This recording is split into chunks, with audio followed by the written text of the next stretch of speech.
ตอน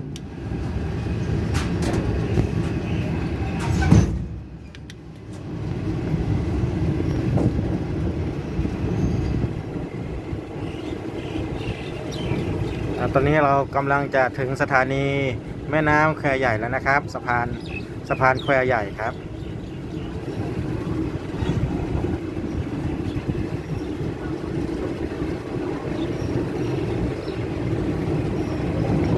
เราเดินทางมาจากสถานีถ้ำกระแสนะครับวันนี้มีนักท่องเที่ยวรอถ่ายรูปอยู่เยอะเลยนะครับนี่ครับ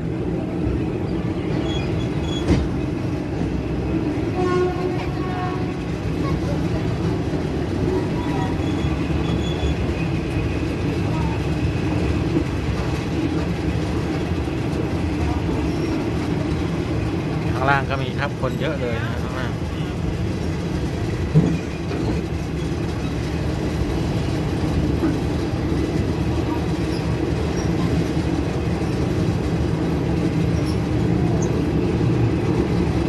นี่ครับแม่น้ำครับ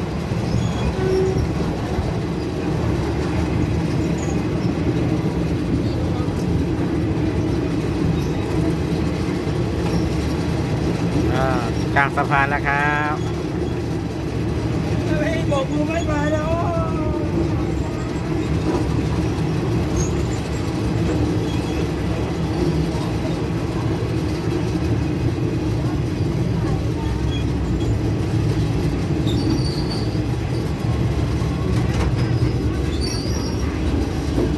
เอ๊ะ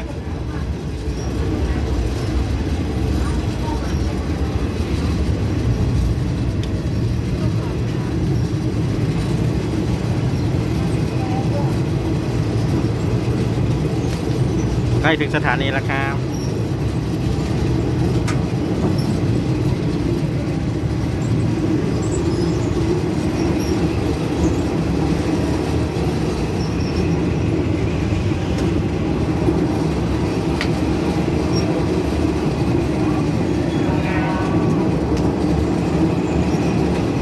ถึงแล้วสถานีถึงแล้ว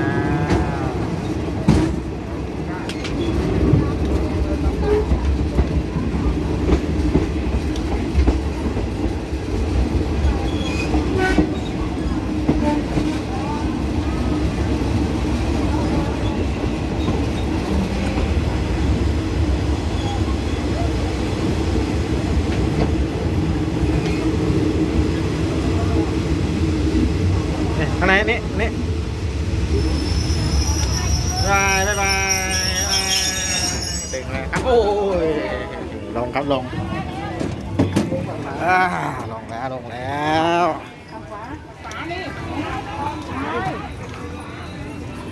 งแล้วครับนี่ครับโอ้โหถึงแล้วเดินทางปลอดภัย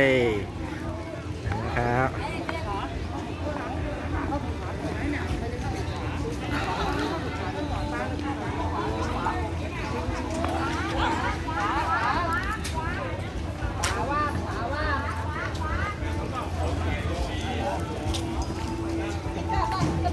ถ่ายรถไฟหน่อย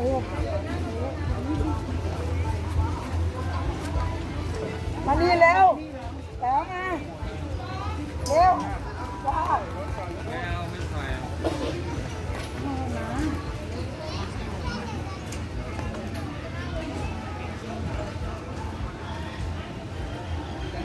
นี่ครับถึงสถานีแควใหญ่แล้วนะครับเจอกันคลิปหน้าครับสวัสดีครับ